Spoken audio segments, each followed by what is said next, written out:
12월 28일 화요일 삶의 기적을 일으키는 30분 예배를 시작하도록 하겠습니다. 하나님께서 오늘 우리에게 주신 말씀은 사도행전 7장 1절에서 8절까지 말씀입니다. 이 말씀 제가 봉독하도록 하겠습니다. 대제사장이 이르되 이것이 사실이냐? 스데반이 이르되 여러분 구형들이여 들으소서. 우리 조상 아브라함이 하란에 있기 전 메소포타미아에 있을 때에 영광의 하나님이 그에게 보여 이르시되 내 고향과 친척을 떠나 내가 네게 보일 땅으로 가라 하시니 아브라함이 갈대아 사람의 땅을 떠나 하란에 거하다가 그의 아버지가 죽음에 하나님이 그를 거기서 너희 지금 사는 이 땅으로 옮기셨느니라. 그러나 여기서 발붙일 만한 땅도 유업으로 주지 아니하시고 다만 이 땅을 아직 자식도 없는 그와 그의 후손에게 소유로 주신다고 약속하셨으며 하나님이 또 이같이 말씀하시되 그 후손이 다른 땅에서 나그네가 되리니 그 땅 사람들이 종으로 삼아 400년 동안을 괴롭게 하리라 하시고 또 이르시되 종 삼는 나라를 내가 심판하리니 그 후에 그들이 나와서 이곳에서 나를 섬기리라 하시고 할례의 언약을 아브라함에게 주셨더니 그가 이삭을 낳아 여드레 만에 할례를 행하고 이삭이 야곱을 야곱이 우리 12조상을 낳으니라. 아멘. 오늘 이 시간 하나님께서 우리에게 주시는 말씀을 듣기 전에 잠시 기도하는 시간 갖도록 하겠습니다. 하나님 아버지, 오늘도 연약하고 어리석고 미련한 저희를 사랑하시고 저희를 만나주시고 저희에게 말씀하여 주시니 감사합니다. 하나님 아버지, 오늘도 저희의 마음의 문을 활짝 열어주셔서 우리를 사랑하신 하나님이 말씀하시는 그 말씀을 듣게 하시고 그 말씀을 믿게 하셔서 믿음을 통해서 이 험하고 악한 세상을 담대하게 살아가는 저희가 될 수 있도록 은혜 베풀어 주옵소서. 예수님의 이름으로 감사하며 기도드리옵나이다. 아멘. 오늘 말씀에 보면은 대제사장 무리들과 백성들이 스데반을 산헤드린 공회의 자리에 세워서 재판을 할 때 대제사장이 스데반 집사에게 이렇게 묻습니다. 사도행전 7장 1절 말씀. 대제사장이 이르되 이것이 사실이냐? 라고 묻습니다. 이것이 사실이냐? 여기서 이것이라는 것은 거짓 증인들이 스데반을 고소한 그 내용에 대해서 스데반에 대해서 이렇게 사람들이 너를 고소했는데 이 고소한 내용이 사실이냐? 라고 대제사장이 묻는 거예요. 그 거짓 증인들이 스데반을 어떻게 고소했는가? 사도행전 6장 13절에서 14절의 말씀을 보면 이렇게 고소하고 있습니다. 거짓 증인들을 세우니 이르되 이 사람이 이 거룩한 곳과 율법을 거스려 말하기를 맞이하니 하는도다. 그의 말에 이 나사렛 예수가 이곳을 헐고 또 모세가 우리에게 전하여 준 규례를 고치겠다 함을 우리가 들었노라 하거늘 이라고 고소합니다. 이들이 고소한 내용 이것이 맞느냐라고 대제사장이 확인한 내용은 크게 보면 두 가지예요. 뭐냐면 첫 번째는 이 스데반이 예수님에 대해서 전하는데 그 스데반이 있는 예수님께서 성전이 중요한 장소가 아니다 라고 주장하셨다는 것. 그리고 또한 율법을 고치겠다라고 주장하셨다는 것. 이렇게 네가 믿는 예수님이 이렇게 주장을 했고 너가 그것을 믿는 것이 맞느냐라고 대제사장이 묻는 거예요. 대제사장의 질문의 요지는 결국은 이 스데반 집사에게 너는 정말로 성전과 율법이 중요하지 않다고 생각하냐? 라고 지금 스데반 집사에게 묻는 겁니다. 이스라엘 백성에게는 성전과 율법이 너무나 중요한데 지금 하나님을 믿는다고 생각하는 이스라엘 백성에게 너무나 중요한 그 성전과 율법, 그 성전과 율법이 중요하지 않다라고 스데반이 주장하고 있다라고 지금 대제사장은 묻고 있는 겁니다. 그렇게 스데반에 대해서 스데반이 성경과 율법은 중요하지 않다라고 거짓 증인들 중에서 고소했을 때 사실 스데반이 그렇게 성경과 율법이 중요하지 않다라고 말하지는 않았을 것입니다. 스데반은 예수님의 십자가 사역에 의한 구원 사역을 통해서 율법이 완성되었고, 그래서 이제 예수님을 믿는 사람들은 단순히 예루살렘 성전에서만 하나님을 만나고 예배하는 것이 아니라 우리가 있는 곳 어디서나 하나님을 만나고 예배할 수 있다라고 그 복음의 진리에 대해서 스데반 집사가 말했을 거예요. 그런데 악한 자들은 그런 스데반 집사의 말을 왜곡해서 스데반 집사가 율법도 중요하지 않고 성전도 중요하지 않다라고 주장했다라고 지금 고소하고 있는 겁니다. 그러면서 그렇게 악한 자들을 통해서 거짓 증인들을 세워서 스데반 집사를 고소할 때 대제사장이 정말 네가 이렇게 말했느냐라고 물어봤을 때 스데반 집사가 예 아니요 라고 단순하게 대답하는 것이 아니라 스데반 집사가 그 내용에 대해서 그들이 거짓 증언으로 스데반을 고소한 것에 대해서 이스라엘 역사를 통해서 하나하나 자세하게 말을 하고 있습니다. 그러면서 스데반이 지금 이야기하는 첫 번째 무엇을 얘기하는가? 스데반은 이스라엘의 조상, 믿음의 조상 아브라함에 대해서 먼저 말하고 있어요.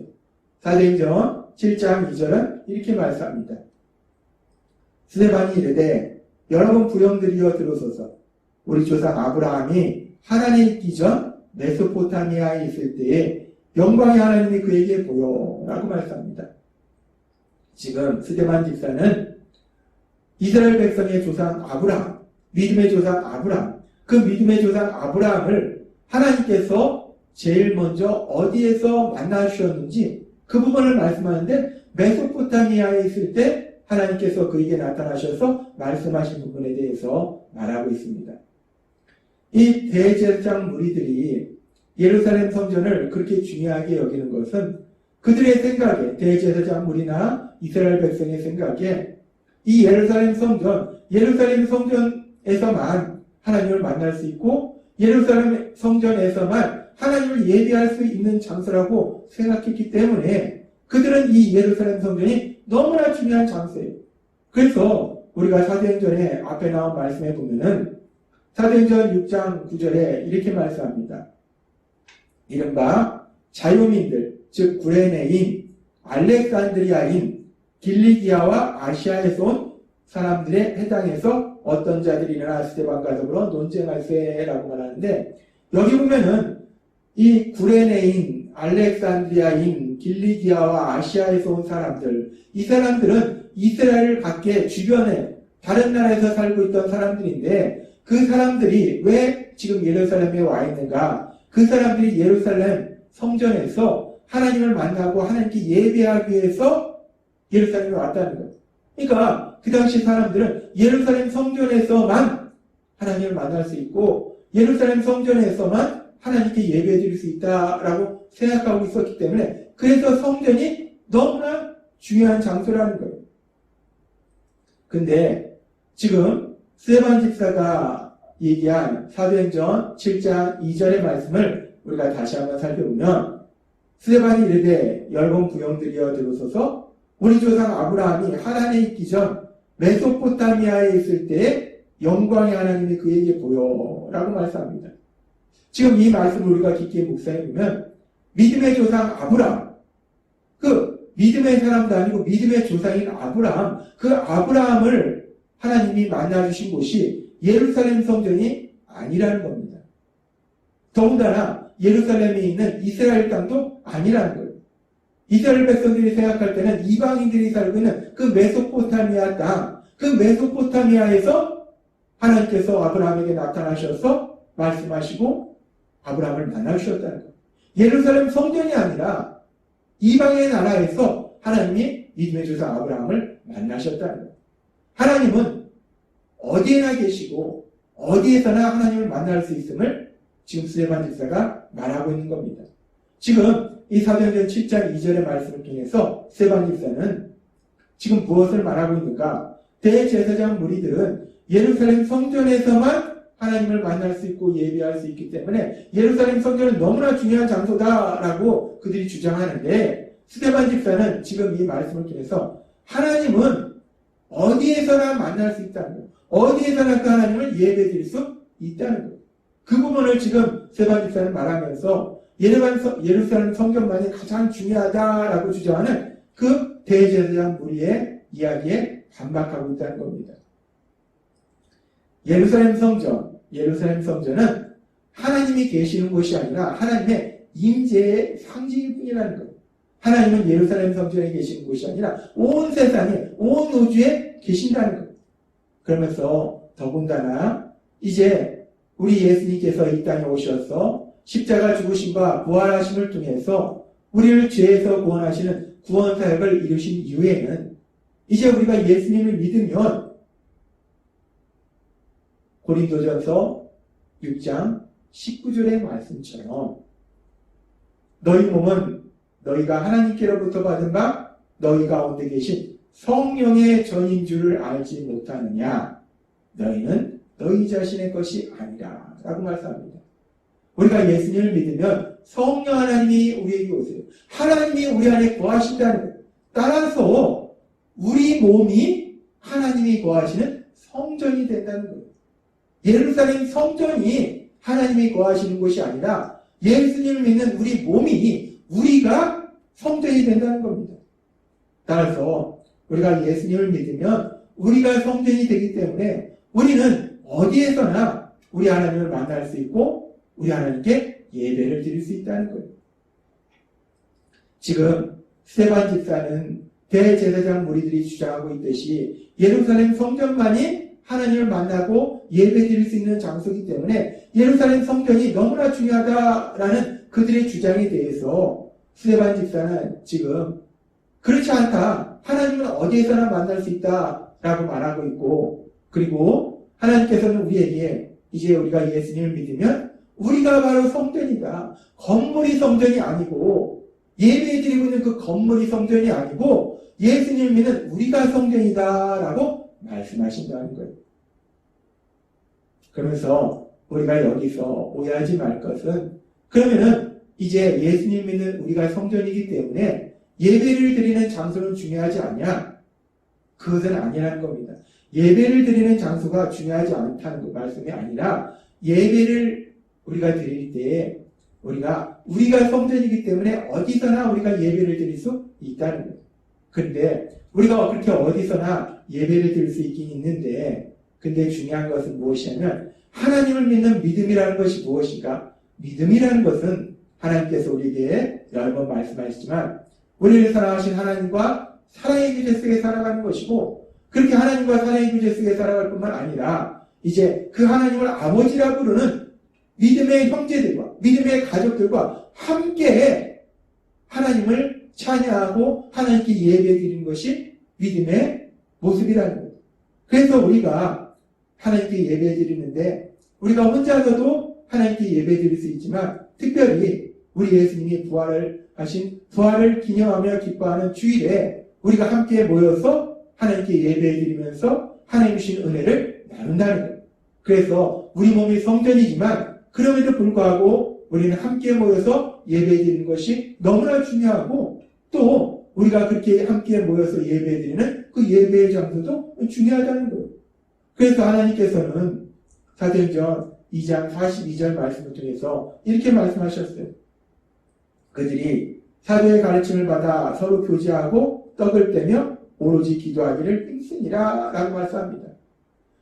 초대교회에 성령님이 임재하셔서 성령님이 역사하시면서 많은 사람들이 예수님을 믿었을 때 그들이 자기가 성전이기 때문에 자기 혼자서 아무 데서나 예배를 드리는 것이 아니고 함께 모여서 특정한 장소에서 함께 모두 모여서 함께 사도들을 통해서 전해지는 하나님의 말씀을 듣고 함께 서로 사랑의 교제를 나누고 함께 기도하는 그런 삶을 살았다는 거예요. 믿음의 가족이 함께 한 장소에서 하나님을 예배드리는 삶을 살았다는 겁니다. 그러면서 하나님께서는 히브리서 10장 24절과 25절의 말씀을 통해서 이렇게 말씀하세요. 서로 돌아보아 사랑과 선행을 격려하며 모이기를 피하는 어떤 사람들의 습관과 같이 하지 말고 오직 권하여 그날이 가까움을 볼수록 더욱 그리하자라고 말씀합니다. 우리가 함께 모여서 서로 사랑과 선행을 격려하고 모이기를 피하는 사람들 같이 하지 말고 함께 모이라는 거예요. 자꾸 함께 모이라는 거예요. 믿음의 사람들이 함께 모여서 함께 모이는데 우리가 모일 수 있는 특정한 장소가 필요합니다. 우리가 이곳에서 모이고 저곳에서 모일 수 있는데, 그런데 특별히 우리가 함께 모여서 마음껏 하나님께 예배드릴 수 있는, 찬양할 수 있는, 기도할 수 있는 그런 장소가 필요하다는 거예요. 그래서 우리가 그런 특정한 장소에서 함께 모여서 함께 하나님께 예배드려라 라고 하나님은 말씀하신다는 겁니다. 그렇습니다. 하나님은 오늘 우리에게 분명하게 말씀하십니다. 이제 예수님께서 십자가 죽으심과 부활하심을 통해서 우리를 죄에서 구원하시는 구원사역을 이루셨을 때 이제는 더 이상 건물이 성전이 아니라는 거예요. 특정한 건물이 성전이 아니라 예수님을 믿는 우리가 바로 성전이라는 거예요. 우리 안에 성령 하나님이 함께 하심으로 인해서 우리가 바로 성전임을 믿습니다. 우리가 성전인데 그렇다고 해서 우리가 성전이라는 말씀이 그러면 우리가 혼자서 그냥 하나님을 예배하면 되는가? 우리가 아무 데서나 하나님을 예배하면 되는가? 물론 평소에는 지금처럼 우리가 각자가 있는 장소에서 우리가 하나님과 만나고 하나님을 예배드리는, 우리가 삶의 기적을 일으키는 30분 예배를 통해서 각자가 있는 장소에서 하나님께 예배드립니다. 그렇게 각자가 있는 장소에서 하나님께 예배드리다가 우리 예수님이 죽음에서 부활하신 부활의 주일, 그 예수님의 부활하심을 기뻐하며 감사하는 그 주일에는 우리 믿는 사람들이 모두 다 함께 모여서 특정한 장소에 모여서 이 예배당에 모여서 함께 우리 하나님께 예배드리고 찬양하고 기도하고 그렇게 믿음의 사람들이 서로 사랑의 교제를 나누는, 그래서 우리 하나님이 주신 은혜를 풍성히 받는 그런 삶이 필요하다는 겁니다. 하나님이 오늘 주신 말씀처럼 우리가 각자의 자리에서 하나님을 예배하다가 주일에는 또 함께 모여서 함께 주님을 예배함으로 우리 하나님이 주시는 그 풍성한 은혜를 받아서 이 험하고 악한 세상을 담대하게 살아가시는 여러분 되시기를 주님의 이름으로 축원합니다. 기도하겠습니다. 하나님 아버지 감사합니다. 오늘도 주신 말씀처럼 이제 예수님을 믿는 우리가 하나님이 거하시는 성전이라 말씀하시니 감사합니다.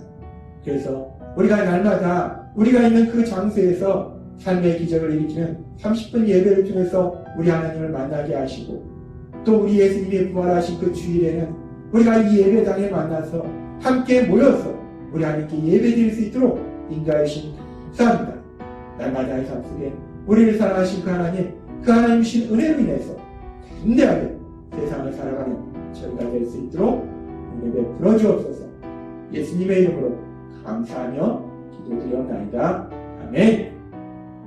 이 시간도 하나님께서 우리 주신 말씀을 묵상하면서 조용히 기도하는 시간 갖도록 하겠습니다.